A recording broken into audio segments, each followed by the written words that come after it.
Olá pessoal, esse Natal vai ser diferente de todos os outros que eu já vivi na minha vida. Meu também. Você também, né? Uhum.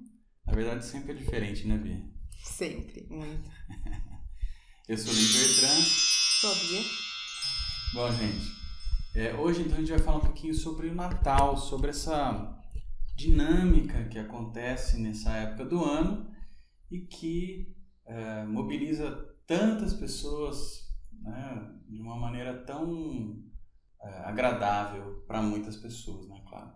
Para outras nem tanto, mas de um modo geral a humanidade inteira para um pouquinho para poder pensar na vida, nas suas ações, para lembrar de uma figura extraordinária que é Jesus Cristo. Então hoje a gente vai comentar um pouquinho sobre isso e também falar um pouquinho sobre o que isso tudo tem a ver com sonhos, não é, Bia? Tem muito a ver. O que isso tudo tem a ver com sonhos, né? O que são as 12 noites santas. Então, tem muitos conceitos também relacionados, né, que a gente pode, conceitos, né, junguianos que a gente pode relacionar com esses aspectos. Vamos começar falando um pouquinho sobre as 12 noites santas, Bia?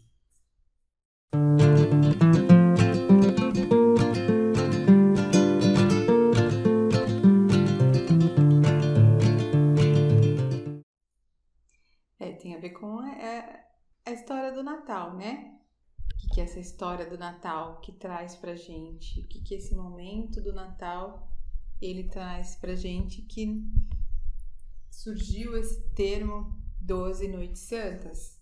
O Natal ele já é comemorado, ele já era comemorado antes da história, né, do nascimento de Jesus Cristo. E os povos antigos, eles reverenciavam o Sol, porque eles percebiam que nessa fase, nosso planeta, em relação ao zodíaco, em relação às constelações, ela estava diferente. E aí, dizia que nessa fase, esse período se relacionava com... Era como se tivesse uma abertura do portal, de portais, que acontecem durante o sono.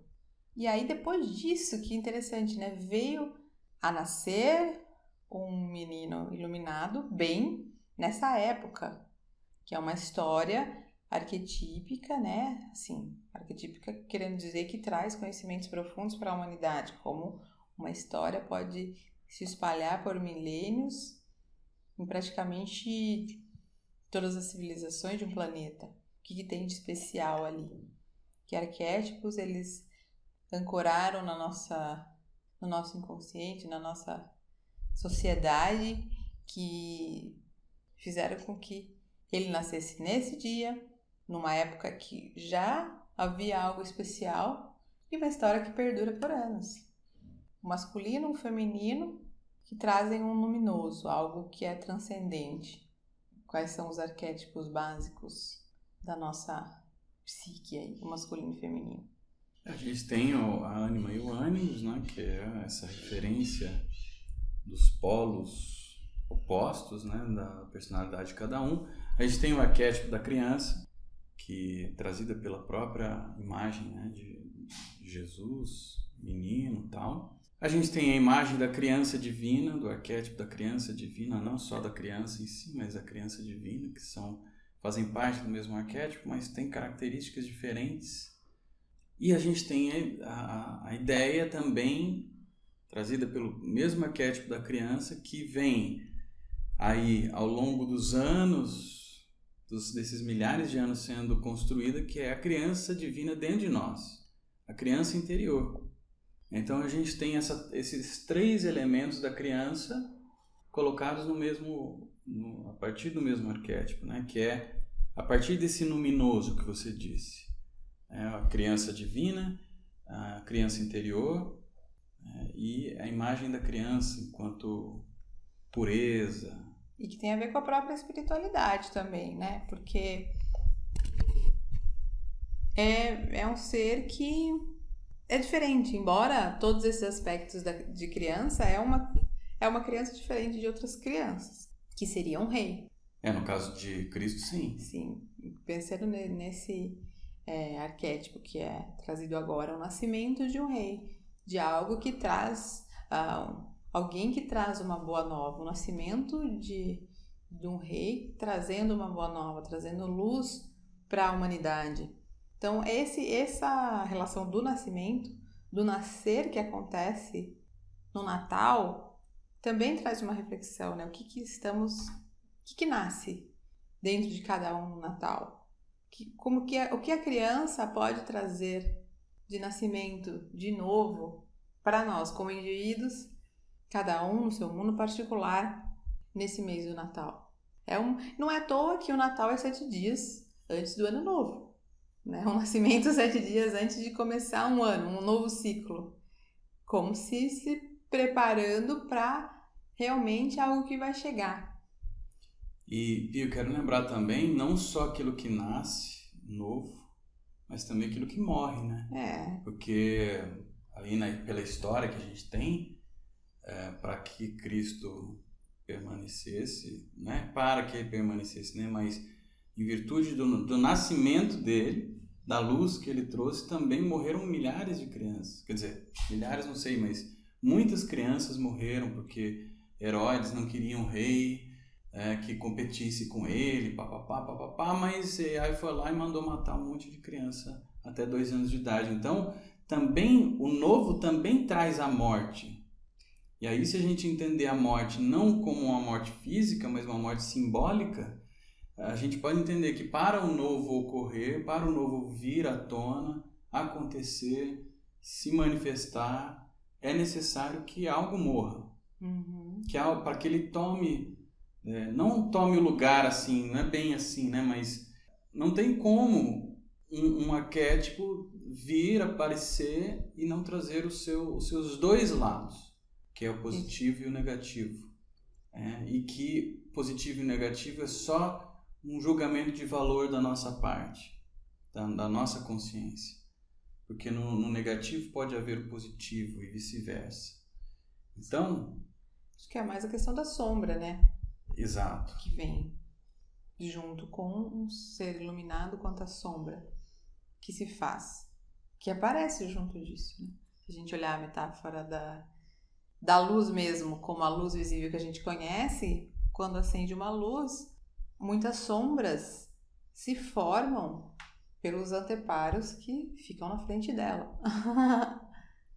Não é? Até o Leonardo da Vinci falava, ele tem um livro que chama... é uma coisa lá da pintura, né? São análises das pinturas, mas é muito filosófico. Qualquer dia eu vou ler algumas coisas dele aqui. Que ele fala que um objeto ele vai provocar maior sombra quanto mais próximo ele estiver da luz. Tanto maior será a sombra de um objeto quanto mais próximo à fonte da luz ele estiver. Interessante, então. né? E esse momento nosso é um momento de refletir, de aproveitar esse portal, vamos dizer assim. E geralmente a gente lembra de momentos bons. Realmente é uma fase que traz compaixão, que traz sentimentos primordiais. A gente vai ver a família, a gente vai ficar perto de pessoas queridas. E também acontece muita coisa, né, no mundo, nessa fase. E cabe, nesse momento, a reflexão dessa morte, do que vai nascer, do que é necessário morrer para outro ano. E esse conceito das 12 Noites Santas, ele veio sendo mais colocado por Rudolf Steiner, que foi o fundador da antroposofia. Quero aqui citar uma professora com a qual a gente fez um curso, Luciana Ventre. Fizemos um curso sobre as 12 Noites Santas. É bom sempre citar ela, gratidão. E trazendo essas 12 noites como este momento de meditação. Não só no dia do Natal, mas todo esse processo desde o Natal, e não é do dia 24 ao dia 25 não, é do dia 25 para o dia 26 até o dia de Reis. Como pode, né? Dia de Reis é dia 6. É o dia 6. Como pode, né? Os Reis Magos chegarem exatamente 12 dias depois. Né? Assim, coincidência. Então, antroposofia, cada noite, cada dia representa um mês do ano que segue. É como se fosse um espelhamento, aquilo que vai chegar. Obviamente, isso num conceito simbólico. E essas informações do ano, elas vêm através dos sonhos nessa fase. Então, no dia 25 para o dia 26, representa o mês de janeiro. Também de forma simbólica, né? E oracular, porque não? A gente sabe que uma das funções dos sonhos é oracular, premonitória, né? Com todos os... Aí a gente vai entrar no universo dos sonhos, né? Porque a gente sabe que os sonhos, eles têm aí são totalmente simbólicos e tem uma forma de olhar para eles diferente do que a forma que a gente olha para o mundo. Então, se a gente considerar essa noite de sonhos, espelhamento de janeiro, é totalmente simbólico, né? Não representa, se a gente sonhar com um acidente, que isso necessariamente vai acontecer. Pode ser, mas é simbólico. E eu acho que a maior dificuldade que as pessoas têm hoje em dia, e eu já conversei com elas, várias sobre essa fase, e muitas se interessaram, mas a grande questão é como olhar para os sonhos. Isso é uma dificuldade para muita gente. Claro que aqui, se você já conhece o Jung, já acompanha faz tempo, o Jung na prática, já tem uma ideia sobre simbolismo, sobre sonhos, mas o universo onírico, observar os sonhos, analisar os sonhos, é um universo muito, muito particular. E aí eu até falei para ele, vamos falar disso também para as pessoas, porque isso é simples, observe seus sonhos nos dias e anote, mas como que a gente pode observar os sonhos para a gente aproveitar melhor todos esses dias?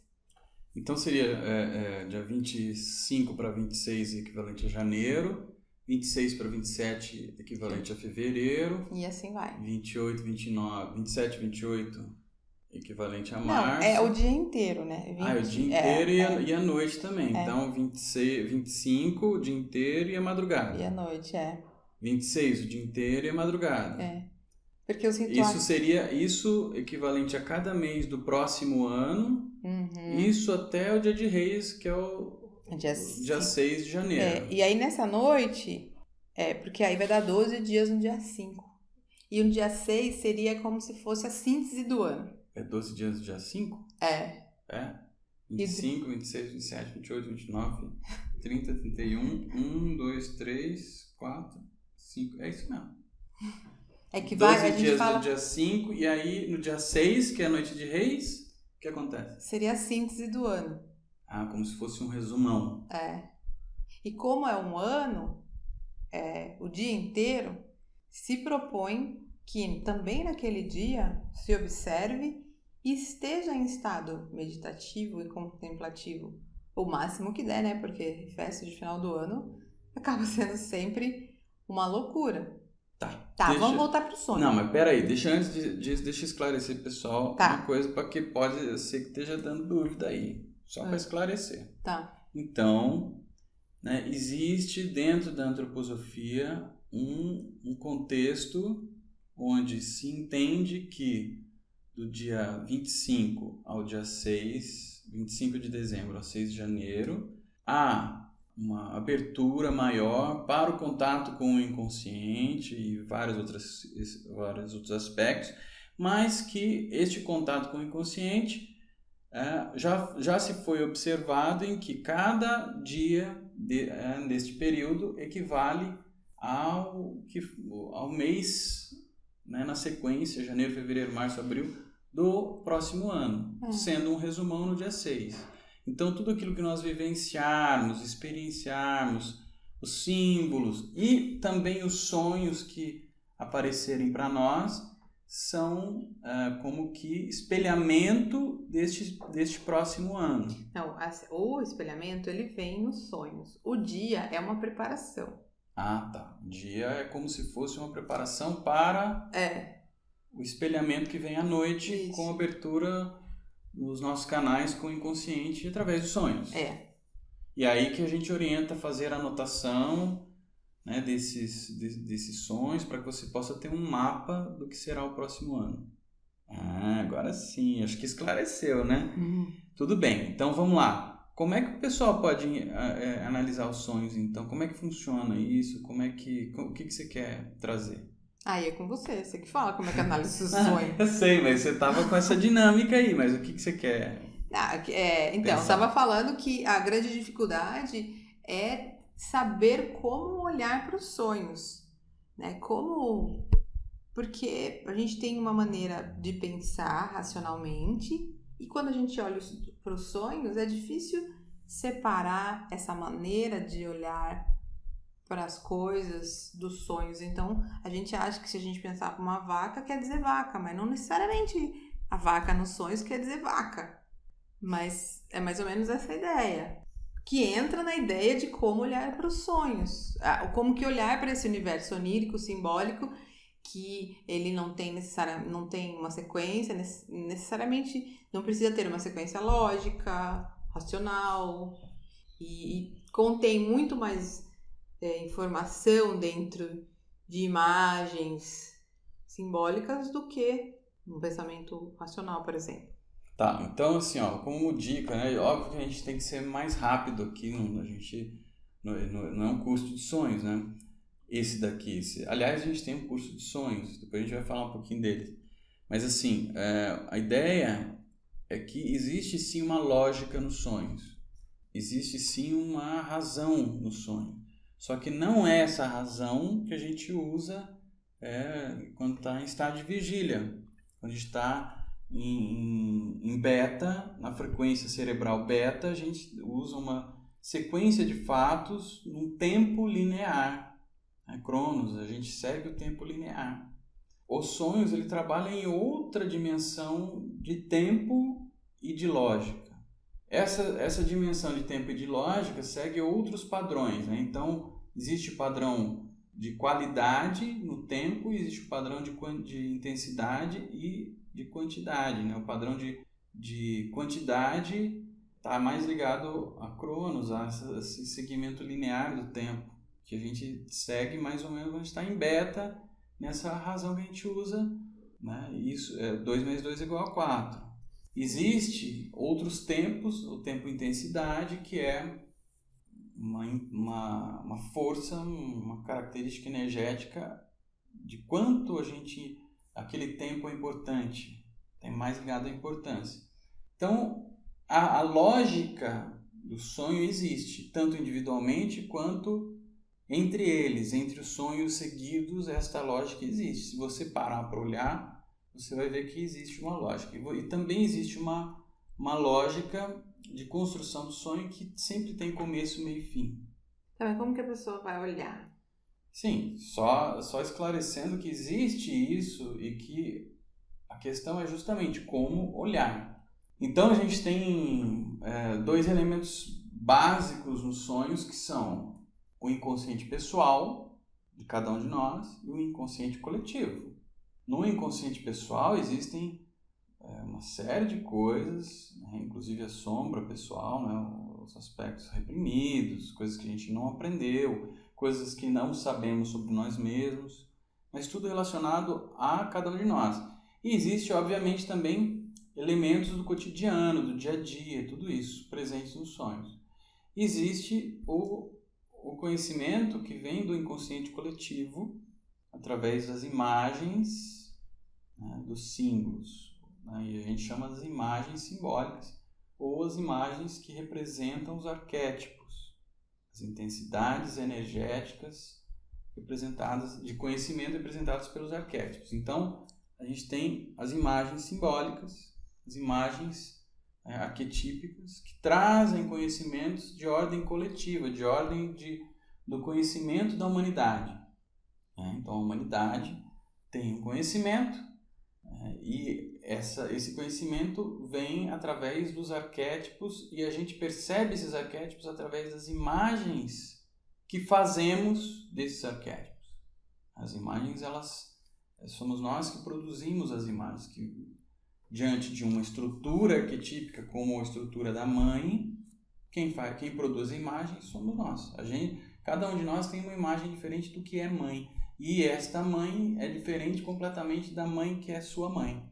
Então, significa que se eu sonhar com mãe, Não necessariamente tem a ver com a minha mãe, na prática. Não, pode ser, tem a ver com a sua mãe, com a sua avó, com a sua mãe interna, com a mãe das mães, com a mãe do mundo, com a mãe universal. Então, se eu tiver um sonho lá com vários elementos, eu anoto esses elementos, os sentimentos, as imagens, e aí depois eu tento...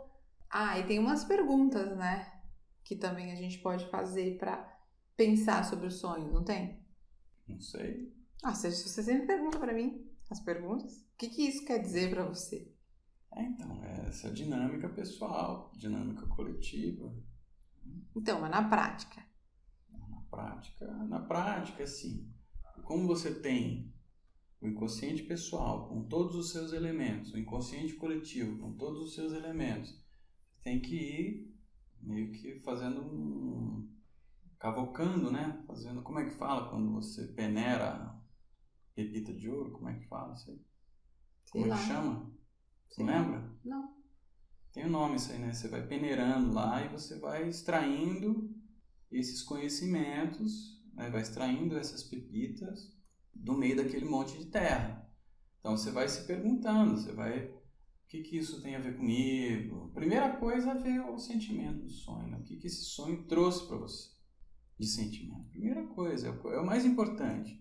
Qual a impressão de sentimento que esse sonho te trouxe? Anota lá. Me senti bravo. Anota lá. Me senti com medo. Segundo elemento, o que esses elementos do sonho, por exemplo, sonhei que fui viajar e aí eu caí no meio do mar e estava sozinho. O que o mar representa para você? O que o mar representa? O que é viajar para você? Era dia ou era noite? Entendeu? Isso a nível pessoal. Acho que você tem medo de água? Você não tem medo de água? Você tem medo de ficar sozinho? Você tem medo de... Você não tem medo? Você gosta de mar? Você estava usando alguma roupa especial? Ou você estava só com uma roupa comum? Você estava vestido para ir trabalhar? Não estava? Entendeu? Todas essas perguntas a nível pessoal. Depois a nível coletivo, ou seja, o que o mar te traz de elemento de conhecimento do inconsciente coletivo? Por exemplo, o mar, ele representa para mim parte do que é a grande mãe. Entendeu? Então, antes de chegar no coletivo, tem uma coisa interessante, né? Eu li hoje no livro lá, O Homem e Seus Símbolos, que ele me fala assim... Qual livro? O Homem e Seus Símbolos. Porque você fala... O Homem e Seus Símbolos. Ele fala assim, estude os símbolos e depois esqueça tudo. Porque primeiro tente trazer qual é a informação que esse símbolo quer dizer para você. Depois vá para esse conhecimento coletivo sobre as coisas. Então, mas o caminho inverso, pelo menos em processo terapêutico, é melhor. Você primeiro vê o que aquilo te traz. Então, isso que eu quis dizer. A nível pessoal. Foi isso que eu falei. E aí depois vai ver o que ele te traz enquanto símbolo, símbolo coletivo. É que você falou, você disse o contrário. Você falou para estudar ele, para depois ver o que ele... Não, estude e depois esqueça tudo. Aí na hora de analisar uma pessoa, tente trazer primeiro o que isso representa para ela. Sim. É que você está falando do ponto de vista do terapeuta e eu estou falando do ponto de vista de quem está sendo analisado. Então, do ponto de vista de quem está sendo analisado, né, de você analisando os seus próprios sonhos, o que isso tem a ver com você, com a sua vida, com aquilo que você almeja, com aquilo que você deseja, com a intenção do seu ego. Porque um sonho ele pode modificar, negar ou confirmar a intenção do ego. Isso tudo a gente fala no curso de sonhos que a gente tem. O que esse sonho está trazendo nesse sentido psicológico? O que esse sonho está trazendo no sentido de alívio de tensões? Por exemplo, eu sonho que eu estou... sei lá, esganando não sei quem. Poxa vida, estou aliviando uma tensão, será? Pode ser que sim. Né? Pode ser que estou aliviando um desejo reprimido, por exemplo, entendeu? Pois então, existem vários tipos de sonhos, né? Aquele que trabalha o ego, aquele que trabalha, que é premonitório, aquele que é para desensibilizar, para você Tem um alívio de tensões e qual outro mais? Já tá bom, né? Tá bom, né? Pra você saber o que vai acontecer depois, pra você aprender, pra você... Aí o pedagógico. O pedagógico que é aquele que te ensina. É o sonho que vem e te ensina alguma coisa. Tem vários personagens na história, o Kekulé, a Madame Courrier, vários personagens na história que tiveram sonhos que trouxeram conhecimentos. São chamados pedagógicos. Então, o sonho ele pode ter vários tipos e todos eles são, ao mesmo tempo, têm essas funções. Só que, de maneira geral, sempre fica um tom, uma tônica em alguma dessas características. Ou ele é pedagógico, e aí tem os outros, mas ele é mais pedagógico do que os outros. Né? O tom que você consegue captar desse sonho é mais dentro de um desses tipos.